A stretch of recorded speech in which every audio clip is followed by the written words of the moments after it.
Hello, everybody. As you're settling in and getting your lunch and positioning yourself in your chair, I want to start off by making a couple of welcoming comments and to welcome you to the second seminar on this new series for Pierce Global Existential Challenges.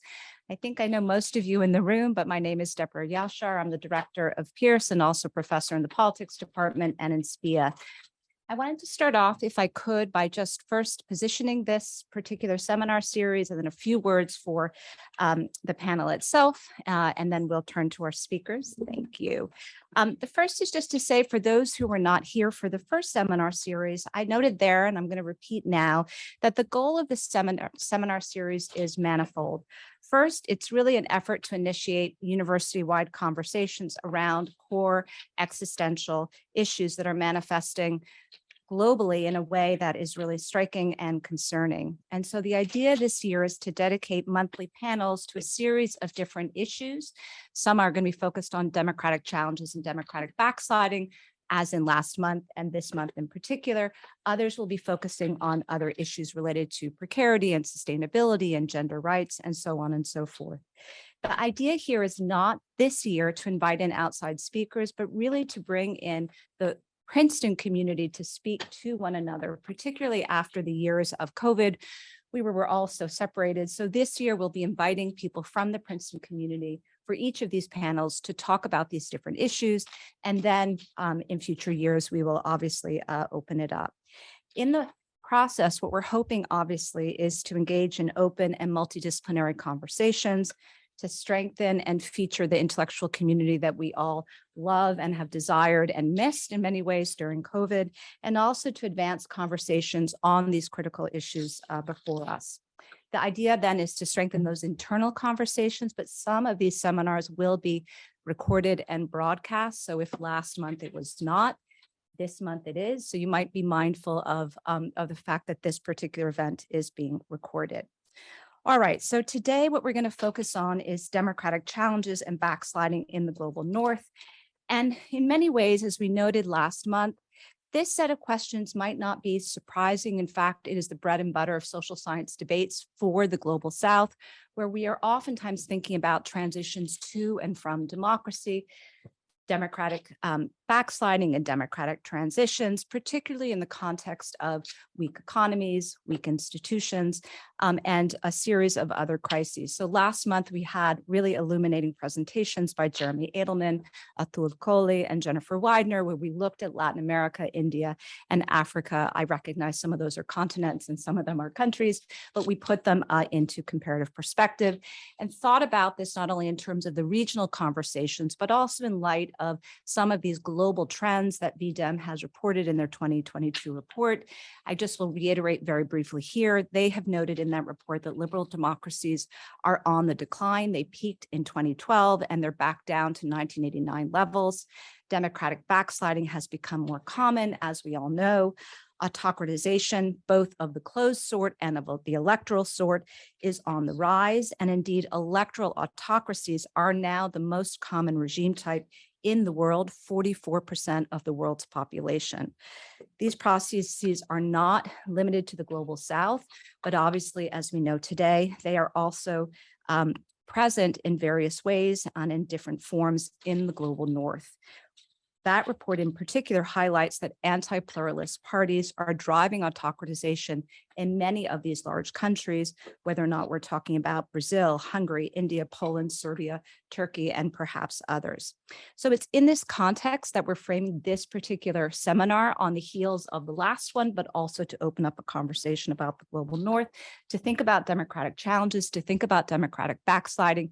There might be cases in the presentations also about electoral autocracies, and to note that not only do we oftentimes think about the global north as being a place of political stability, where Western Europe was supposed to be the place where democracies endured in the post-World War II period.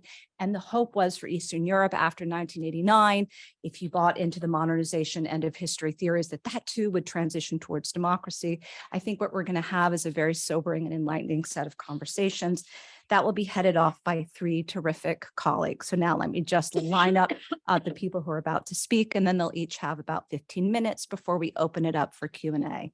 So first, Mark Beissinger is going to present. He is well known to all of you. Officially, he's the Henry W. Putnam Professor of Politics, also the former, and by that I don't mean that unofficially he's something else. I'm just sharing his title with you. He is also the former director of Pearce and much loved in this community here. And as you know, is an expert on Soviet and post-Soviet politics, as well as a whole set of important theoretical debates around social movements, regimes, revolutions, and nationalism. Let me just feature his book of this year, The Revolutionary City, Urbanization and the Global Transformation of Rebellion. It's terrific. Buy it. I know you'll enjoy it. So he'll kick off the start of the conversation. Jan-Werner Müller, who was actually here at 4:30. So thank you, Jan, for returning again today, is the Roger William Straus Professor of Social Sciences, also well known to all of you here.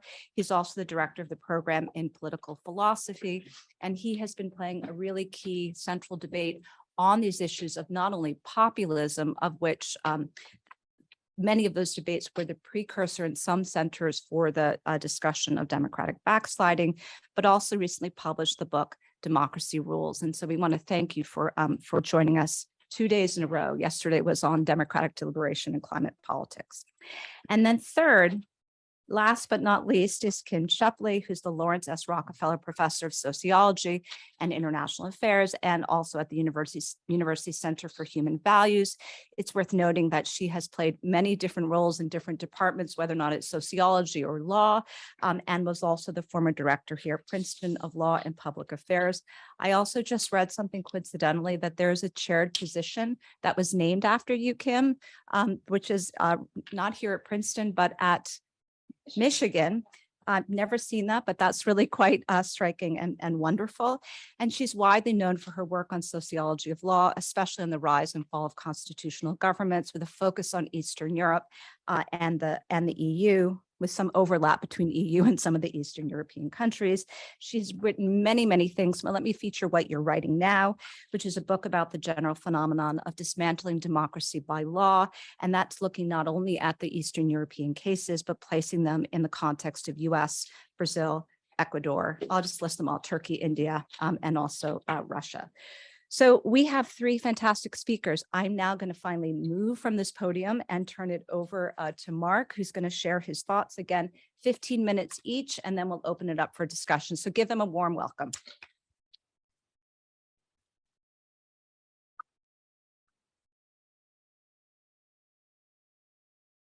My slides here. This is your pleasure.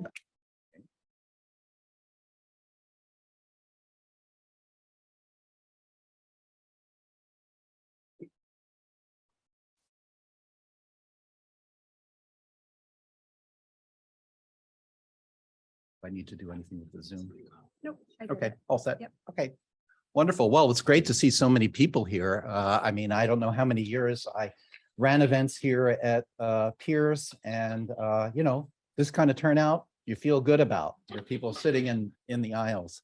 So I want to thank Deborah for organizing this.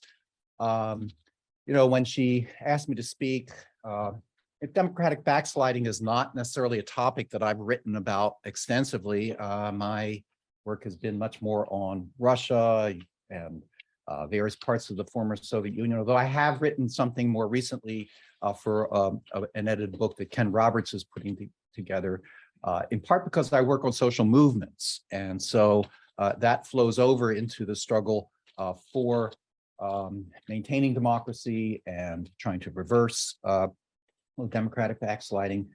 So I'm going to talk from my strengths here today. And I'm going to talk, my talk's going to be a bit eclectic. I'm going to first talk about the war in the Ukraine and the ways in which geopolitics have now merged with struggles about political freedom. And secondly, I'm going to talk about the challenge of reversing democratic backsliding. So the 2022 invasion of Ukraine, I think, engages threats to democracy at multiple levels. And, you know, for one thing, it poses an economic threat to established democracies. The war itself has sparked significant inflation, shortages of food and energy around the world. This has put additional stress. If we're talking just simply about the global north, I won't talk about the global south. It was done at in a different context here recently. This has put additional stress on democracies at a time when many of them are already under threat from populist movements, from polarization, and from the economic fallout from global pandemic. So we see this ourselves in the United States, where inflation exacerbated by rising prices, energy prices due to the Ukraine war seems to be, hopefully not, but seems possibly to be on the verge of bringing back Republican control over the House and possibly over the Senate. So in Europe, we can take the most recent Eurobarometer survey this past summer. It shows that the population of every country in the European Union now ranks inflation as the #1 problem facing their country, and of course, the #1 problem facing them in their personal lives.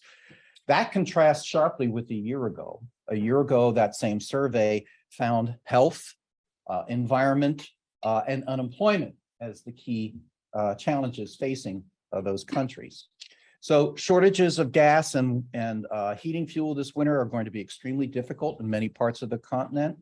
So you can see how the war and the economic stress that it has created is flowing across the globe and flows across the globe differently, but in the global north, it has the potential, to tip politics in particular ways, and that's something we needs to be understood.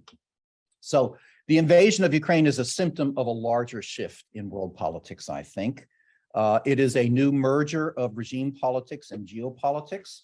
The war has sharpened the international fault lines between democracies and autocracies. Russia, China, Iran, and Saudi Arabia and others have drawn closer together as a result of the war. They have taken aim and have for a while taken aim at the power and influence of Western democracies. They have been attempting to undermine democracies and influence the electoral outcomes, influence their electoral outcomes in ways that would be favorable to them geopolitically and internally. Part because geopolitics and internal politics have increasingly merged here. So this increasingly regime-based division in world politics is a sharp departure from the globalized world that we have lived in over the past 30 years. In many ways, it's a throwback to the competition of the Cold War, although it's different than what the Cold War was. But like the Cold War, it is a kind of politics in which regime type and geopolitics are fused. And so we need to recognize the differences with the Cold War, but we also need to recognize that there is some similarity, which is why, one of the reasons why people do refer to it as the new Cold War. Now, unfortunately, economic globalization and the communications revolutions, I think, have made democracies much more vulnerable today than was the case during the Cold War. So this global geopolitical struggle between autocracy and democracy is built into the very logic and fabric of the war in Ukraine. The invasion was motivated by the ideology and ambitions of one man, Vladimir Putin, and a group of far-right nationalist politicians with whom he's surrounded himself. They have trumpeted a 19th century imperialist vision that seeks to annex Ukrainian lands on the basis that more than a century ago, those Ukrainian lands belonged to the Russian Empire. It is a throwback to an era in which international norms don't mean anything, and basically anything goes for the sake of power. They have also imposed this vision on the rest of Russian society. They've imposed it by both force and by propaganda. So one doesn't have to subscribe to a democratic peace theory in order to believe that Russian leaders, had Russian leaders been subject to institutional constraints or popular accountability, it would have been impossible to launch this invasion. The human costs to Russia have been extremely high, 55 to 60,000 soldiers killed. That's more than the US lost in Vietnam, 3 times more than what the Soviet Union lost in Afghanistan. There's the additional human loss of human capital, of the emigration of 500,000 people after the initiation of the war in the months following the initiation of the war, and the 700,000 people who have fled as a result of conscription just since September alone. So many of these, of course, are the best and brightest of Russian society. The economic costs of sanctions and withdrawal of Western businesses from Russia account for about 6% decline of Russian GDP. And then there's the lost reputation that Russia has as an international partner, commercial partner. That's going to define its relationship with the rest of the world for many, many decades to come. There is not going to be another Nord Stream pipeline. It was blown up, but it won't be rebuilt precisely because people have been burnt as a result of it. So a democratic Russia would never have sustained these costs. It could not have sustained those costs. It could only be fought really by a dictatorship. And this is why the war has been associated with further contraction in political freedoms in Russia.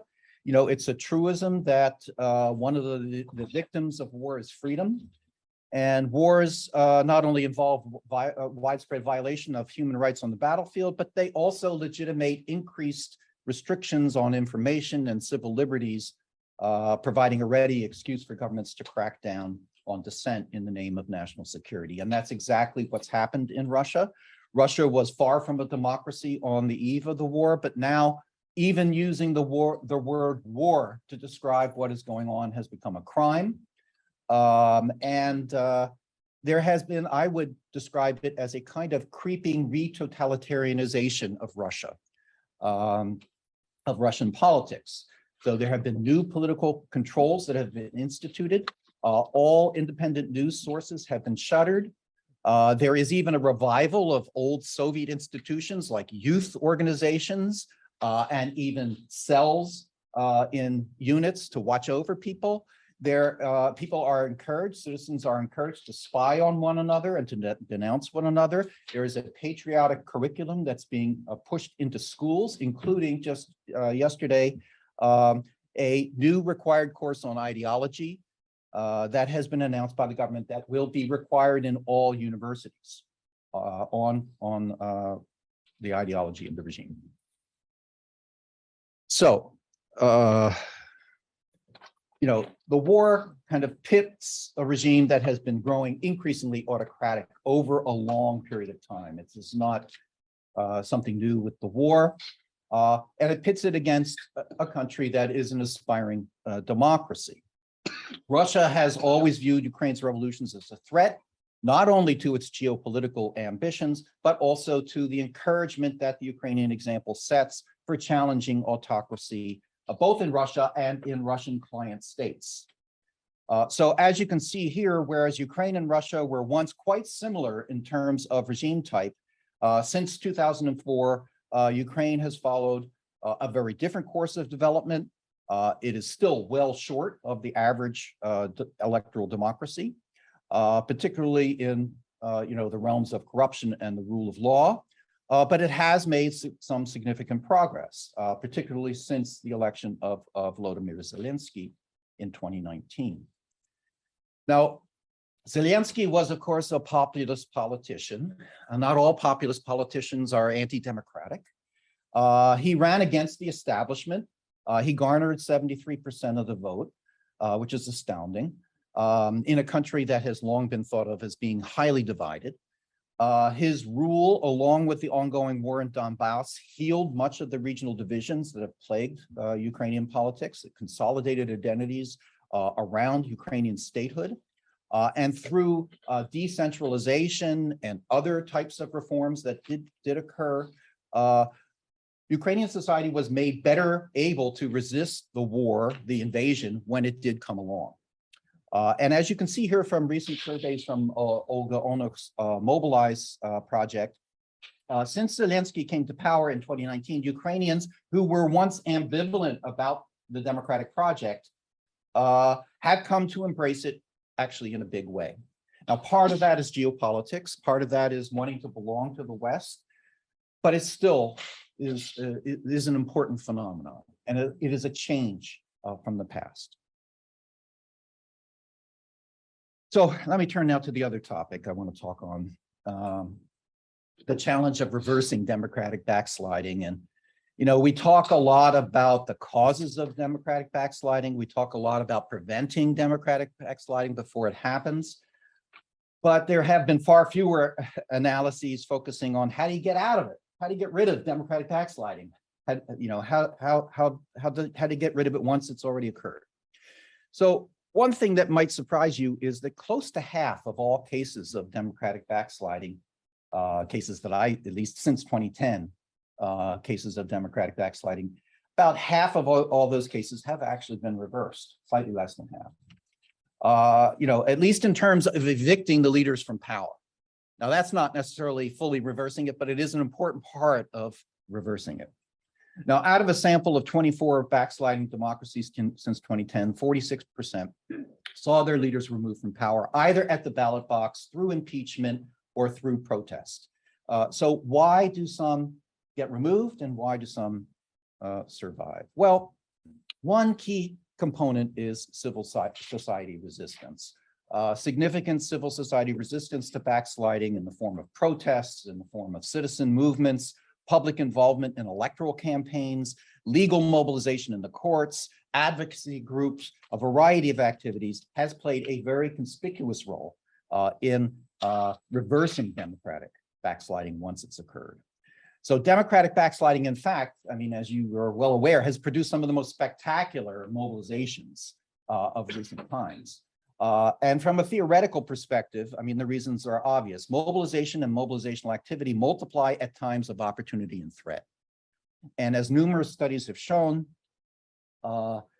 democratic backsliding has an ambiguous relationship with civil society. On the one hand, democratic backsliding is a threat for those who are committed to the democratic project and who are targeted by backsliding regimes, those who are targeted by backsliding regimes. And this generates mobilization among them. But backsliding is also conducive to mobilization by groups that support backsliding, and both in terms of the political opportunities that backsliding represents for them for achieving policy gains, but also to counter the resistance that backsliding naturally gives rise to. So much of the politics of democratic backsliding, I would argue, revolves around who is able to better mobilize their supporters. And demobilize their opponents, backsliding regimes or the political oppositions to backsliding regimes.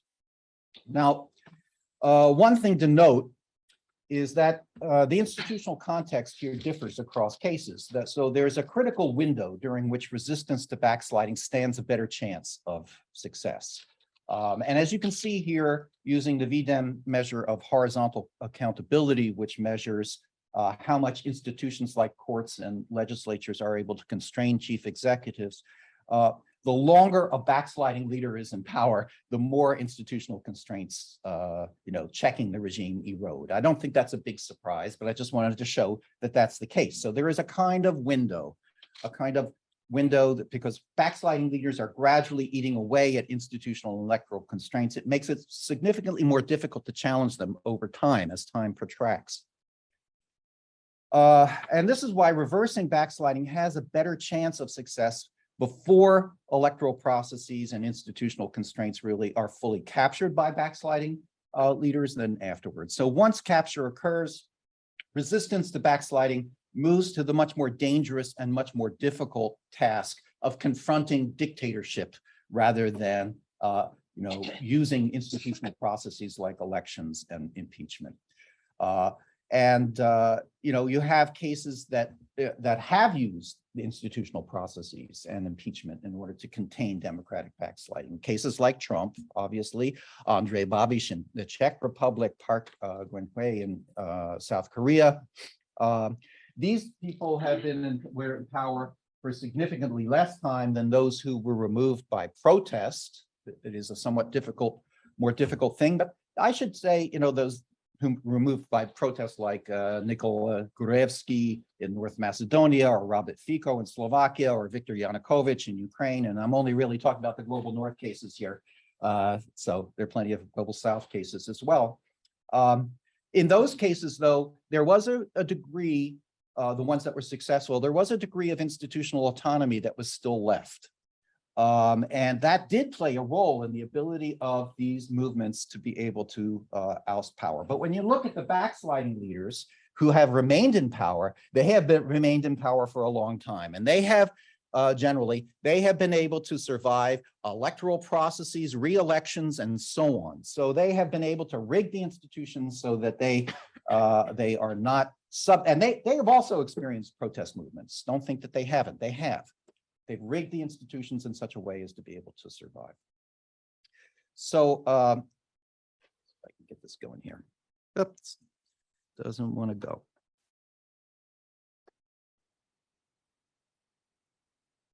There. Okay. So a key reason why these leaders have been able to be reelected and to survive waves of protest has been their efforts and their ability to prop up and keep high their popularity. So you can see here the relationship between leader popularity, horizontal accountability, and leader survival in backsliding democracies, as well as whether those who were evicted through institutional processes like elections or impeachment, or through protest, extra institutional means. So in general, leaders who are able to remain popular have been able to survive. Those that remain popular have been able to survive. Those whose popularity tends to fall are at risk. Notice Brazil is in that category, which we'll find out what happens actually here. And you have these groups here, these cases over here, where institutional means, once the popularity fell down, institutional means were critical for ousting them. So many of the key challenges, facing resistance to backsliding are really, I would say, rooted in the circumstances that give rise to backsliding in the first place. So backsliding leaders, at least initially, they enjoy popular support. After all, they're elected at the ballot box. But as challenges rise, their popularity tends to decline, and they're driven to have to do something about that. They're driven to attack independent media in order to prevent this decline in popularity, which does threaten them. Obviously, many of the conditions that affect their popularity are exogenous, like global economic crises and things like that. But these regimes also do make mistakes, and they make mistakes, fairly frequently. They, for instance, might launch a disastrous war, or they might murder an investigative journalist, which has happened and has turned out bad for these people. Polarization, which is a condition that often underpins backsliding, that makes it a lot more difficult to chip away at this popularity for backsliding regimes. And the cultural politics that are intertwined with that democratic backsliding, issues of gender and race and ethnic difference. These also create, I think, challenges for unifying opposition to backsliding. Now, obviously, there's also an international dimension that's involved here of pressure that can be brought to bear on backsliding leaders. But whether that foreign pressure on these regimes actually plays into their strategies of control is open to debate. But there's also, the final issue I would raise, the issue of what happens after the backsliding leader is evicted. And you can get rid of the backsliding leader, but not get rid of the politics associated with backsliding, the conditions that bring it into effect in the first place. So one of the challenges to overthrowing or getting rid of backsliding, I should say, not overthrowing, but getting rid of backsliding, is sustaining the resistance to backsliding. Sustaining the resistance to backsliding once the immediate threat has dissipated. So I'll stop with that. All right, thank you so much.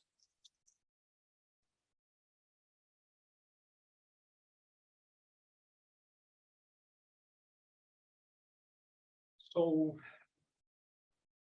I'm going to slightly and respectfully take issue with two terms which have been at play here. One is global north, and the other one is backsliding. And you'll see in a moment why. I want to start with the observation that for more than half a decade, as everybody in this room knows, pundits, politicians, and I dare say some of our colleagues in the social sciences have been fixated on one particular image, which supposedly best captures the major political trend of our time. The image is, of course, that of the allegedly unstoppable wave of populism, or to be more precise, maybe authoritarian right-wing populism. Or as Nigel Farage, for whom the image of the wave was apparently too small to do justice to his historical role, once put it, the tsunami of populism, which, if you follow the logic of the image, was going to wash away liberal elites everywhere. This is a profoundly misleading image. It has empirical problems, and less obviously, maybe, it has politically pernicious consequences. On the empirical side, yes, it's true, as plenty of our colleagues have pointed out, that far-right populist parties have increased their vote share in plenty of countries. And there is certainly a trend.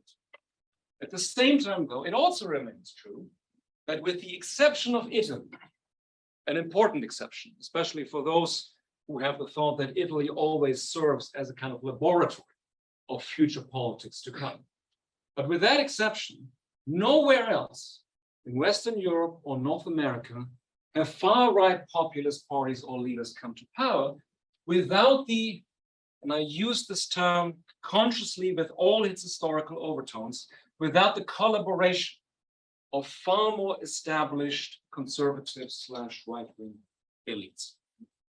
This is not new, since we are on the anniversary, the eve of the anniversary of the March on Rome, tomorrow, the 100-year anniversary. It might be worth reminding ourselves that, of course, Mussolini did not march on Rome at all. He arrived by a sleeper car after traditional elites, including the king, but not only the king, had basically said, okay, let him have a try in sorting things out. And his first cabinet was full of self-declared liberals. And maybe also worth as a footnote, if I may, obviously we very often nowadays say the big contrast between our era and the 20th century is 20th century violent coups. That's how democracy ends. 21st century, it's much more drawn out. It's much more subtle. It involves what our colleague Kim Scheppele has masterfully described as autocratic legalism. All true. But remember that in Italy as well, it took many years. It's only really after 2 years when a point was made of still having parliamentary debates, observing all kinds of legal niceties, that the official dictatorship really began. The politically pernicious consequence of this image of the allegedly unstoppable wave is that, in my view, it has indeed led to a certain defeatism among traditional mainstream, if you like that word, center-right, and sometimes also Christian democratic parties. That for them, it's been a sort of fateful combination of, on the one hand, thinking, look, there's no way we can really resist this. Just think of, the recent outcome in Sweden, where, a long-standing so-called cordon sanitaire vis-a-vis the far right was finally breached. It's unstoppable. Hey, who can stop a wave, let alone a tsunami? But I think it's also combined, and this might be more contentious, with a distinct intellectual exhaustion for the center. Just think of this recent episode of zombie Thatcherism that the United Kingdom has gone through. The conventional wisdom among Europeans for many decades was social democracy is finished. I think it was exactly the opposite. If you ask people what social democracy, or even worse, socialism, really stood for, plenty of people could tell some story about it. You ask people today what Christian democracy stands for in Europe, people will not be able to give you any kind of answer. And to the extent that the center-right for many decades was able to say, look, never mind ideas, that's what kind of professors ask us about. We are the competent party. We are the governing party by default. That's what Tories in Britain used to say. This is what Christian Democrats in Germany used to say. After you've had enough, how to put this politely, screw-ups in government, that story doesn't work anymore. And then what exactly do you fall back on? And if this kind of intellectual vacuum combines with an inability to basically maintain any real separation from the far right, we do get the kinds of outcomes we got this. But it's worth emphasizing that this should not be read as, oh, people are more willing to live in autocracies or their values have really changed. Our distinguished former colleague Larry Bartels, for instance, has very clearly shown that Europeans today do not think different than before. The elites have changed their behavior.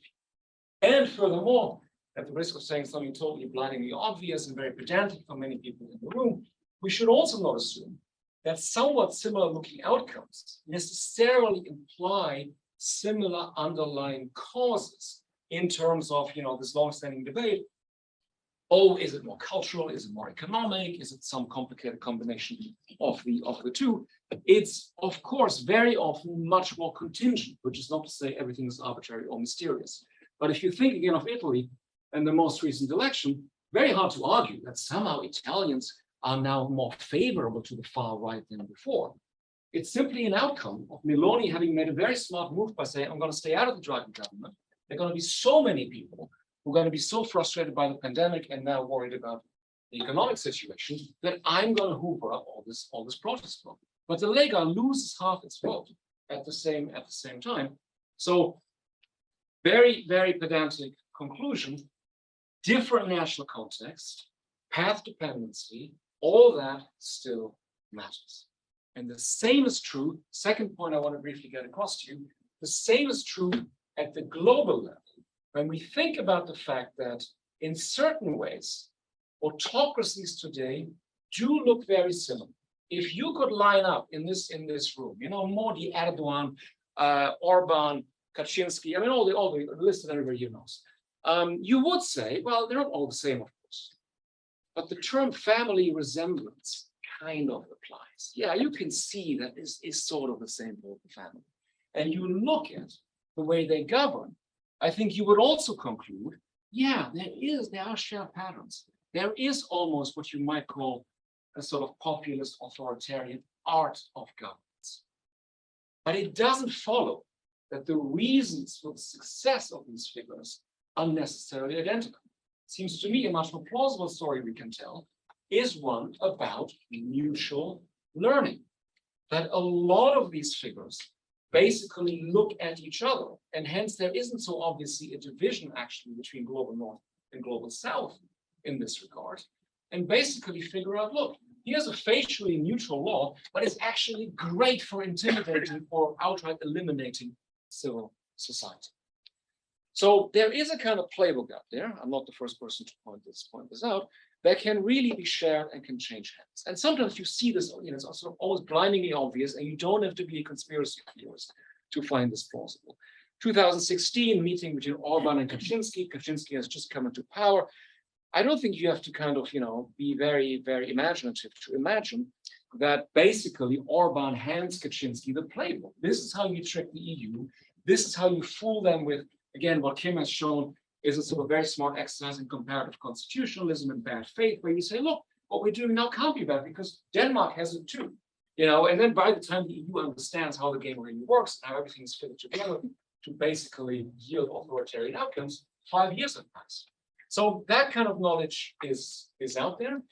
If you think, oh, well, that's just a sort of impressionistic way of talking about this, I recommend to you the book by our colleagues Guriev and Treisman called Spin Dictators that came out earlier this year. They have a lot of evidence to basically argue that there are shared patterns. They also argue that basically autocracy has substantially changed.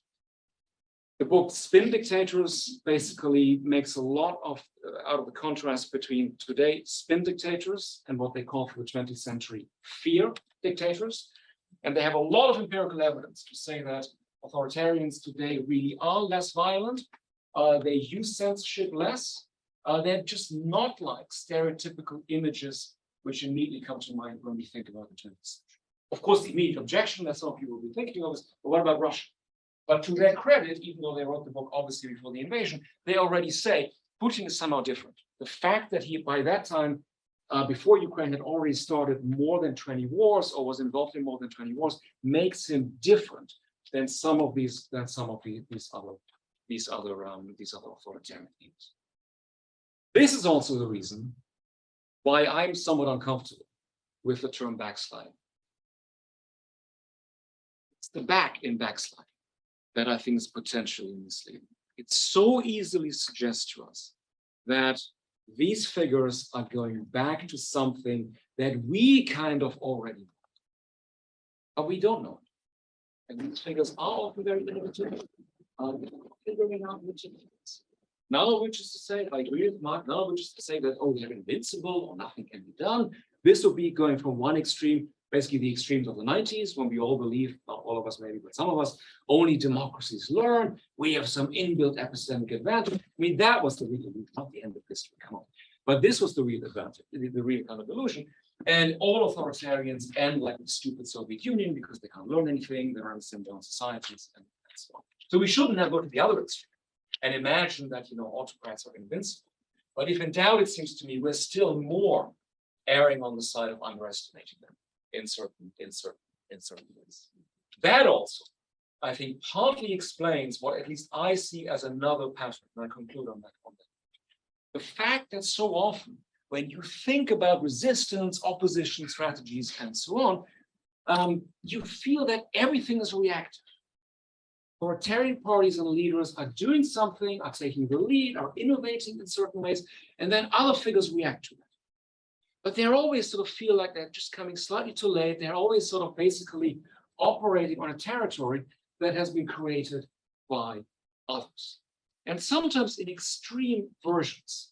So you find instances of what you might even think of as, to coin a fancy term, maybe needlessly fancy, sort of mimetic strategies, where oppositions almost sort of try to be like authoritarian incumbents. I'm thinking back to a very interesting presentation we recently had about what's happening in Turkey right now. Some of you may know that there's now this sort of opposition alliance, so-called table of six, and they're deciding on who's going to be the candidate who goes up against Erdogan. And it looks like they're going to converge on somebody who looks most like Erdogan. Religious, conservative man, of course. And the same kind of thing already played out in Hungary earlier this year, when people said, oh, let's get somebody who's sort of a little bit like Orban, you know, kind of conservative, has as many kids as possible, is from the countryside, ticks all the boxes in terms of, you know, this is sort of Fidesz light in certain ways. And again, it seems to me that's an instance of always being reactive, not even thinking that you could change the field, the territory as a whole, and then, surprise, surprise, more likely to be losing. So I'll finish on this wildly optimistic note. And look forward to the discussion.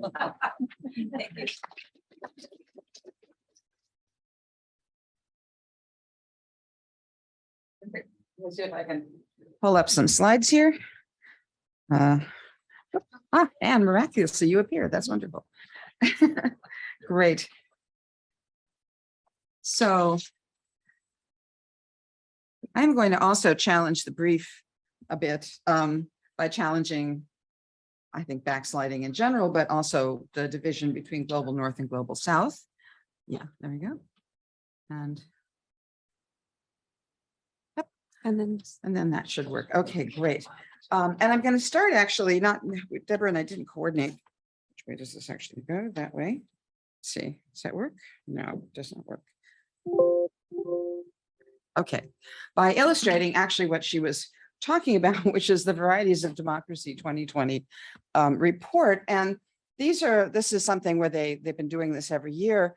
The percentage of people in the world living in countries that are moving in an autocratic direction, which of course leaves out all the countries that are already there. This is just the transit. And actually there's very little back, right? Which is to say, there are very few countries in the world that are actually moving in a more democratic direction. And so this is one of the things that makes backsliding such a popular topic. This is the question of who are the backsliders. I actually pulled up the 2020 report because after that they went to monochrome and it's not so easy to illustrate and all the bad countries are still the same. This is a chart where the way to read it is that it maps out the varieties of democracy, so-called liberal democracy score, which includes sort of civil liberties, but also includes actually the measure that Mark was using on horizontal checks. It's all the stuff on sort of checks and balances and constitutionalism. Along the horizontal axis are country scores in 2009. Along the vertical axis are those same country scores in 2019. So if a country didn't change, it should be on the line. If it got better, it's above the line. And if it got worse, it's below the line. So the below the line countries are kind of the usual suspects in this kind of conversation. And what's so striking is that if you look at the top half of this table, so anything from 0.5 up, those are the countries that were overwhelmingly represented among countries we would call the global north. And those are the areas where you see in many ways the biggest changes, right? Which is to say, the biggest drops in the years between 2009 and 2019, which is what this represents. And that's why we're all hysterical about it, because it was one thing when, democratic decline happened among states that had that fragile democracies, or they hadn't lasted very long, or they were troubled, or in the global south, and therefore in a different category. But now what we're seeing is that this phenomenon of backsliding has actually hit all countries. And in fact, following on what Jan said, I also agree that by dividing them global south and global north anymore, which at one point made sense because the global north thought of itself as having all the stable democracies, and now it can no longer say that. There's a lot of learning going on back and forth across that divide of global north and global south. And so if we artificially divide them, we'll, I think, miss some of the connections. So that said, we have to make the world manageable. So what I'm going to talk about today is what's happening in the EU, which thought of itself as the ultimate global north model for the world, union of stable democracies. And what I'm going to talk about is the interrelationship between what's happening at EU level and what's happening to the countries inside it. Because of course, as you know, a couple of the biggest drops in these kinds of backsliding scores have happened in the last decade and a half with Hungary and with Poland. Member states of the EU. And if you just start from looking at the EU from the outside, you get this, which is literally the language in the treaty that establishes, is the foundational treaty of the EU. And it says, Article 2, the Union is founded on values of respect for human dignity, freedom, democracy, equality of the rule of law, respect for human rights, etc. And if you'll notice, that's put in the affirmative. It doesn't say, and we will aim to be. It says we already are. So one of the dilemmas in thinking about backsliding has been the legal question of, was this just an empirical statement, or is it actually a norm that needs to be enforced? I can cut to the quick and just say, at the beginning of the decade, people thought it was a description, and now people think it's a legal norm to be enforced. And the European Court of Justice has now gone all in towards saying these are enforceable legal standards. And so particularly in a decision in February of this year. However, the EU, despite holding itself out as a model of union of liberal democracies, always had this problem of what was called the democratic deficit. And the democratic deficit comes from the thought, I won't teach a whole course in EU politics, but let's just put it this way, of the three major institutions that set policy in the EU, the European Commission, the Council of Ministers of the European Union, and the European Parliament. Only one of them is directly elected. And so the thought was, how can you have a union of democracies whose own internal organization has so little connection with any kind of democratic validation? That was the old democracy deficit view. The European Commission is elected only indirectly, so now actually the Parliament has to approve it, although they more or less have no choice. But every government sends one minister, one commissioner to the Commission. The Council of Ministers is where the states sit as states. So depending on the configuration, the minister of whatever from all these democratic countries sit and make decisions. Okay, the Parliament has gotten more democratic, more broadly elected, more powers, but it still has almost no agenda setting dimension in the EU. So the view was the EU itself is not particularly democratic. Okay, and the answer was, but the member states are democratic, right? So when they send commissioners, when they send people to the Council of Ministers, when they meet in the European Council, it's democratic states being represented there. So it's not undemocratic, it's just indirectly democratic, right? So that sort of was where the debate was. All right. So now the problem is, what happens if some of the member states themselves are no longer democracies. And this is even before the war, actually. You would probably do this picture differently since the war. But yeah, so, what do you do when some of the member states are no longer reliably democratic? And suddenly that old argument about European democracy starts to look very fragile, right? Because democratic viability in the EU as a whole, at EU level, relies on there being, democracy in the member states. All right, so there's a crisis of democracy. And I'm going to give you the 2-minute version of what's wrong with Hungary. As you know, I can talk about this for hours, but I will just give you the highlights. The current government of Hungary was elected in 2010. It has been reelected 3 times since in notably rigged elections. And this is where I want to just completely support Mark by saying, this is actually the second, when the Fidesz government was elected in 2010, it was the second time that Viktor Orban was prime minister. And he used his time out of power to say, how can I do things faster this time? So that by the first election in 2014, everything was captured already. So what did they do? It turns out that the Hungarian constitution had this weakness, which was a single 2/3 vote of the parliament could change anything about the constitution. And the disproportionate election law, as the number of parties diminished, meant that plurality parties were likely to get supermajorities in parliament. So in 2010, with 53% of the vote, by the way, Orban's popularity almost never exceeds 30%. So I need to talk to you about the measures of popularity of leaders. They leave out all the don't knows who are afraid to answer questions. So on the basis of a 53% vote in 2010, Orban got 2/3 of the seats in the parliament. So he brought in a new constitution. He changed the entire legal framework, captured the constitutional court by packing it, expanding the number of judges, changing how they were picked, went after every single independent institution, the electoral commission, prosecutors, audit office, media board, the national bank, general scorched earth policy towards civil sector organizations, attacks on academic freedom. So all of you have heard that Central European University was moved out of the country. What most of you haven't heard is that almost all the universities in Hungary have been privatized and put under the direct control of minions of Orban. And by privatization, those of you who are familiar with the European university structure in general will know that faculty don't have tenure the way American faculty have tenure. You have tenure because you're a civil servant. And privatizing the universities removed tenure from the entire faculties of Hungary all at once. And that's happened in the last 1.5 years. All right, silencing of critical media. So yes, they're critical media. You can point to a few independent operators that are always under challenge. Xenophobic, anti-Roma, anti-migrant, anti-Semitic, and anti-EU mass campaigns. Massive corruption financed by EU funds. Did I say rigged elections? Rigged elections. And so finally, Freedom House and VDEM caught up to this, but they were about 5 to 7 years late. So as many of us were screaming when all of this was happening, EU leaders were saying, but look at the democracy raters. They still think things are fine because there's a lag in the indicators. All right, so Hungary is basically gone. You cannot change a government through elections. And protest movements they're not forcibly squashed, but they are dealt with in not entirely democratic ways. All right, so what happens with Poland? So the Polish government comes to power in 2015. This political party PiS in conjunction with a couple of other parties. So it's a coalition. It's a little more fragile. It may fall apart. They won the elections in 2015, both to the presidency and to both houses in the parliament. Again, it was a matter of the prior guys overstaying their welcome, no new faces, boredom. It was, basically what Jan was talking about the lack of imagination of center right, which in Poland are left parties. And so as soon as this government came into power, they immediately just illegally packed the Constitutional Tribunal, put on judges that everyone could agree were unconstitutionally foisted onto that body.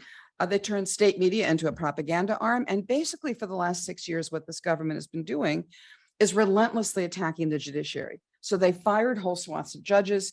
They've captured the system for appointing new judges. They've created this disciplinary chamber through which judges can actually be hauled up and suspended or have their salaries docked or be fired if they try to do audacious things like enforce EU law or actually, try to enforce any decision the government doesn't like. And they have been refusing, these now courts have been refusing to honor decisions of the European Court of Justice and the Court of Human Rights. And they've been establishing this whole sort of constitutional doctrine of what they call constitutional identity, which means Poland doesn't have to pay attention to anyone else. All right, so these are both crises. This shows you freedom, how slow Freedom House was to catch up. Poland has now gone from being a consolidated democracy to being a semi-consolidated democracy. This is 2020. It's gone down a bit since then. Hungary went from being a consolidated democracy right through semi-consolidated and now is a transitional or hybrid or electoral autocratic regime. Okay, so all this was happening. So what was the EU doing? I'm going to bring this back to the EU. The EU was totally befuddled by what happened in Hungary. And the reason why was because every step of what Orban did was legal. I don't know how many of you remember the children's book, Harold and the Purple Crayon. You know this book, right? Where this kid is given a purple crayon and he can draw like steps to the stars and then walk up them, you know? So Orban's like that. He can pass a law and then he lives in it, right? So everything his regime does is legal.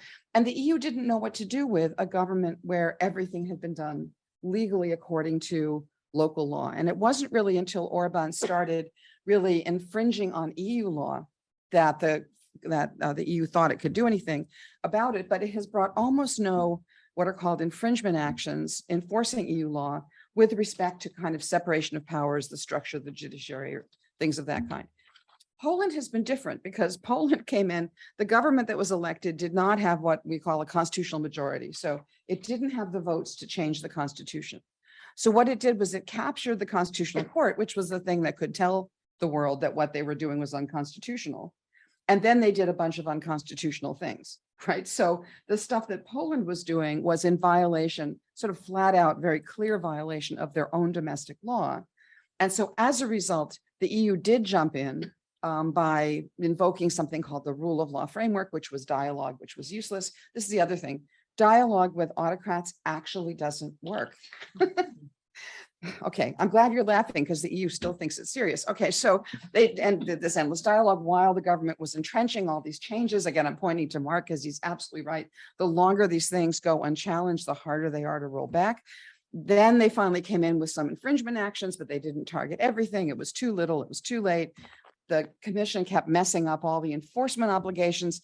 And what's crucial in the EU is that the member states will not say bad things about each other. They all go to these meetings when they meet in these so-called summits. You can see that some leaders are annoyed with, Orban and now Morawiecki, the prime minister of Poland, but they're all very polite. So it turns out that the EU hasn't really been very effective. You'd think that they would have planned for this. And it's true, when member states are about to join, they go through all these checks. It's kind of like the welfare checks, of poor women to find out if their households are really like able to take care of kids. And so they do that. They try to do that. Obviously, it doesn't work. There's this article in the EU treaty that says that the vote of member states in EU institutions can be taken away. It's called Article 7. Turns out you need a unanimous agreement of all the other states to do that. And of course, as soon as you have two member states that have agreed to have each other's back, this is a useless remedy. I might say, just contrasting Global North and Global South, that the Global South regional organizations like the Inter-American system and the African Union both have ways to expel their members. The EU does not, because it thought it was the center of the universe and would never have these problems. All right, so Article 7 has been triggered, nothing's happened. So what's happening? So now what you have are rogue governments sitting at the table, right? They're in the decision-making processes. And in fact, they can't really be excluded. So what you see is that Poland and Hungary have an outsized influence on European policy because there are a lot of areas where the EU can do nothing except by unanimity. So what you've been seeing most recently is Hungary's been dragging its feet on Ukraine sanctions. We can go into why Hungary thinks Ukraine is the bigger enemy than Russia. But still, if sanctions require unanimity, they've been having to do these carve-outs and workarounds, and Orban gets, the patriarch of Russia, uniquely plucked off the sanctions list. So again, they're inside the organization. What's happening now, and I'm going to close here, is that finally, after all this time, the EU has realized this is a problem, not just for the member states. Like they thought it's happening over there, like we can ignore it. Now it's a problem inside the EU. And in particular, they've begun to realize they're funding all of this. Poland has the largest absolute amount of subsidy from the EU. Hungary has the largest per capita amount of subsidy from the EU. So finally, they're moving toward trying to figure out how to cut funds. And they're doing this, I won't have time to go into the details, but there's something called a recovery fund that was supposed to provide a lot of money for states to recover from COVID. It's a huge sum. It turns out that I think Poland and Hungary didn't notice, there were conditions put on the receipt of the money. And the conditions are like, you have to be able to spend it properly. And so the commission has not released funds to either Hungary or Poland under this, despite the fact that all the other funds flowed last year to the other countries. And now there's something called a conditionality regulation, which allows the EU to cut funds to member states that are corrupt. And they've launched this with regard to Hungary, but they may lose their nerve. So this is the problem. The EU might growl a little bit, but when it comes to actually issuing a sanction against these countries, they always back down. And what you start seeing are different member states now saying, well, if the EU is not enforcing the law, maybe we're going to have to take matters into our own hands. And when that happens, the EU falls apart. So I guess what I want to say is trouble in paradise, the global north doesn't save you. And that's where I'm going to stop. I'm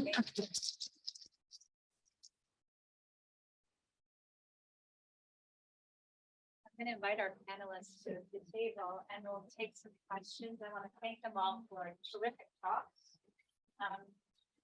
You're welcome to sit wherever you would like, but there are names in front of the seats of you. So Jan, you're here. Kim, you're here. Okay. Questions? Maybe we'll take a few. Please. Yes, thank you very much for the talk. One question for Jan-Werner before, and after that one for Kim. Do you have any idea about the main rationale of populist or authoritative candidates?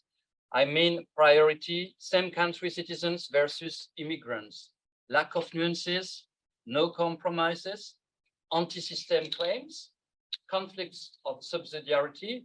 The relevant level is the national level and not the European level. And for the side of the more open rulers to pluralist established parties, superiority and a kind of arrogance or condescendence. You started with Mussolini things. You think that, I see that perhaps the problem nowadays is not that the rulers will say, let's try and we will see. It's the voters themselves. Some of the voters who said, okay, we have chosen this, it does not change anything, just start with this. It's a very small question with Kim. You've said among the three institutions in Europe, only one, the Parliament, the European Parliament, is democratic, no deficit, but the European Council, most of them have been elected. And to make a comparison between Switzerland, for example, we'll never speak about democratic deficit in Switzerland. The Swiss do not vote for their executive. I'm going to recommend we take a couple of questions and then bring them back. And for those who are posing a question, if you could also say your name, I forgot. Oh, sorry. Bernard Hebert from Sciences Po Paris. Thank you. He's here for the week. Thank you very much. My name is Federico Fabrini. I'm a professor of EU law at Dublin City University in Ireland and currently as a fellow in law here at Princeton for the academic year. I had a question for both Kim and Jan-Werner, which is about the role of political culture in the interpretation of the law. Obviously, I think both of your presentations were showing, I think particularly Kim's presentation, how the EU has been ineffective at using the legal tools it has to tackle the problems that exist. And yet, if you put it in historical perspective, as a new lawyer, I always found striking what happened in 2000, when Jörg Haider of the Freedom Party entered into government in Austria. It was, I think, the first time, and looking at you, Jan-Werner, when you said the moderate center-right enabling the far right, it was a coalition agreement between a neo-Nazi party and the traditional Christian Democrats. And all of a sudden, the then 14 member states of the European Union, there was no Article 7, Section 1 in the treaty. They suspended bilateral relations with Austria. It was simply unacceptable to have a moderate government forming a coalition with the far right. And now, fast forward it 10 years to 2010, when Orban enters into government, and the reaction was totally different. And by then, actually, legal tools had been revised in light of what happened with Haider to create the framework to deal with the problem. So is this really a legal problem, or is it more, again, a problem of political culture? And obviously, as a lawyer, I would love to think this could be handled by the law itself, but I wonder whether, in fact, the answer is else. One other person with their hand up. Should we take that and then bring it back? Right, thank you. Jonathan Rasp, I'm a graduate student here, Department of History. A little bit louder. Sorry. So I have a question for Professor Scheppele. You have a very nice caricature of this map with the different labels for the different member states of the European Union. And one of them was obviously the boss for Germany. And I think that really points to a major problem here with your topic, that the European Commission, not just since von der Leyen has become president of the Commission in 2019, is really associated with Germany in many countries, especially in Poland and Hungary, and that the current governments there see this confrontation because it is driven by narratives of historically founded a German domination over Eastern Europe. So I was just wondering if you have any thoughts on that, suggestions, what can be done from the point of view of the European Commission to work against these fears? Recommend to start with Kim and turn to. Yeah, sure. So first on the point about indirect democracy, of course. I mean, that was also how the US Senate was formed, at the beginning, right? So my problem is not with indirect democracy, it's with the lack of remedy if the subunits that provide the democratic base cease to be democratic. And then what? Right. So there it seems to me, and this sort of goes to some of the things Mark was saying earlier, maybe I can ask a question of Mark, right? Which is, if you don't have the legal resources for fixing problems quickly, especially in a federal system, right? Because actually in Russia, if I might say, through the 90s, one of the things that propped Yeltsin up was that he used the regions against the center. Yeah. And it was after Putin really established his control over the regions that all the checks disappeared in Russia. So that could be a useful cautionary tale of what happens if you don't build in the checks. To Federico on the creation of tools. So there's this really, so I'm going to tell you the cynical answer first, which is, yes, when Haider was elected, there was already in the treaties an ability to take away the vote of a member state that had violated the norms. The countries, the other EU member states didn't want to do that. But So- for only grave violation, which had For effect. grave violation, right? So what they did was they did this bilateral thing. Of course, Austria, the far right didn't show a notable influence in Austrian policy. They all felt vaguely embarrassed. They had to find a way to get out of it. And what they did was they amended the treaty so that now there's a warning stage. So like, we're looking at you, something might go into, okay.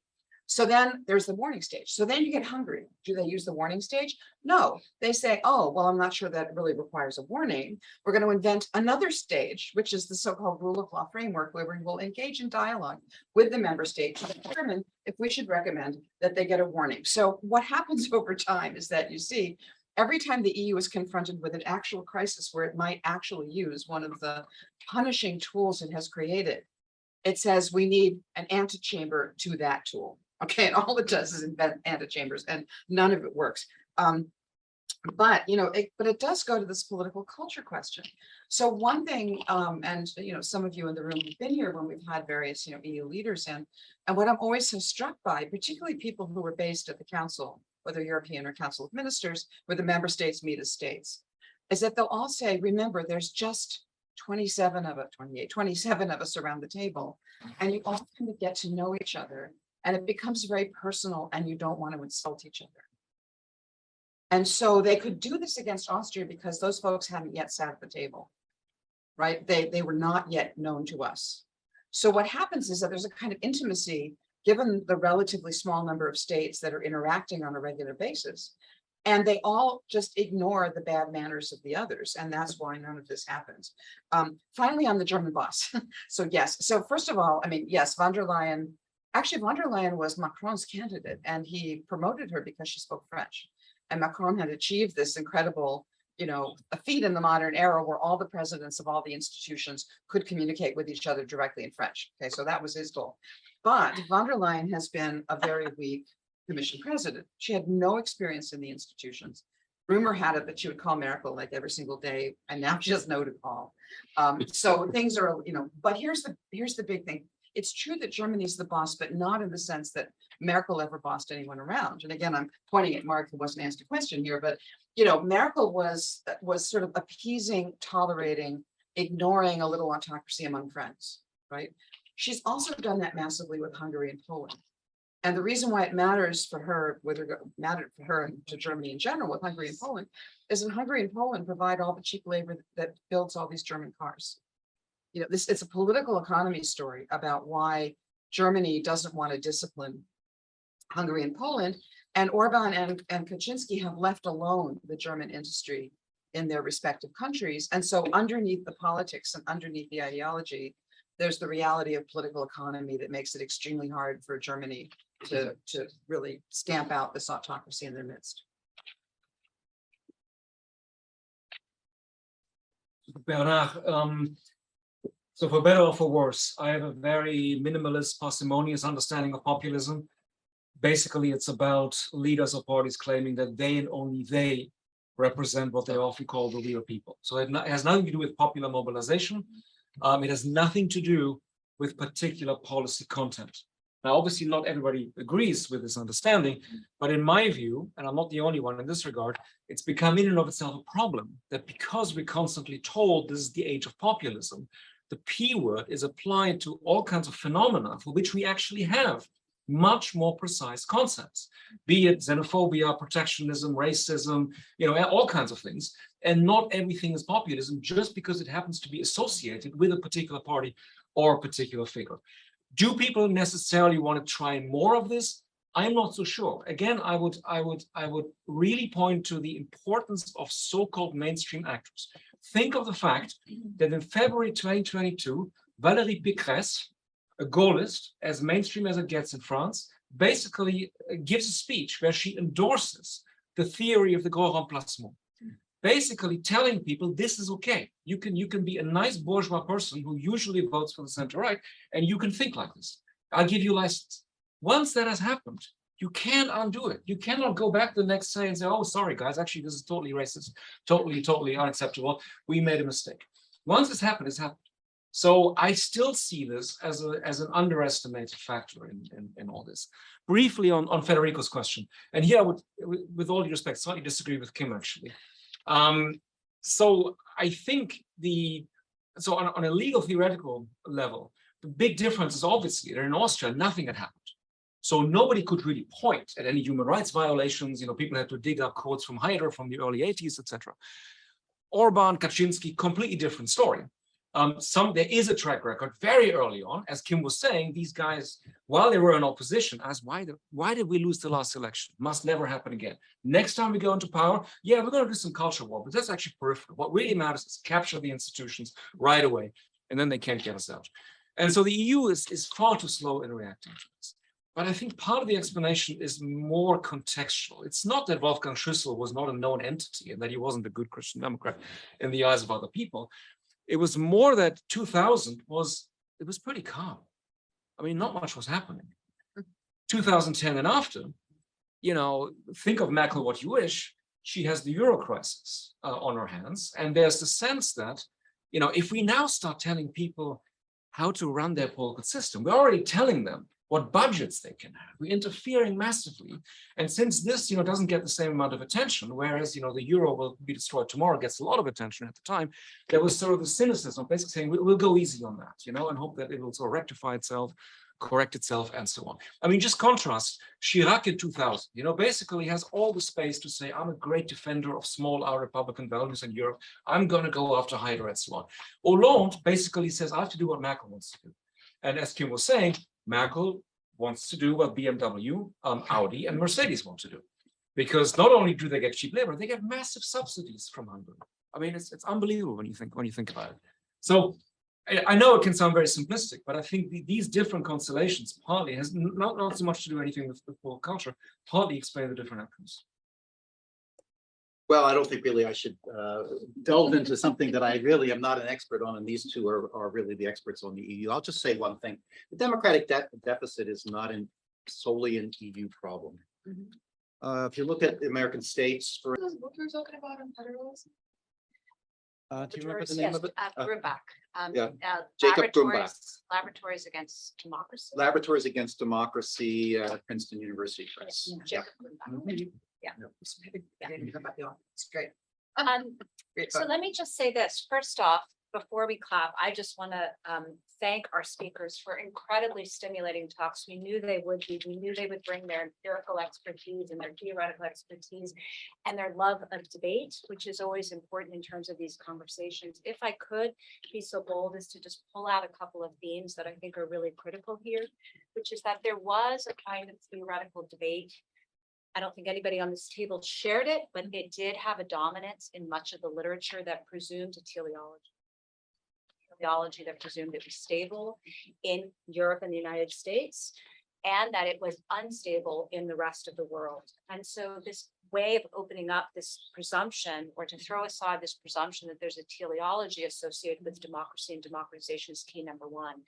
Number two, and related to this, there was a presumption in much of this literature that economic development, which is oftentimes reconceptualized in that older literature as advanced industrial and developed versus developing and lesser developed regions, was also associated with democratization. Lesser developed, weaker democracies, more developed economically, we're saying better democracies. And oftentimes that became a geographic placeholder, again, for the United States and Western Europe in particular, versus what used to be called the third world, et cetera.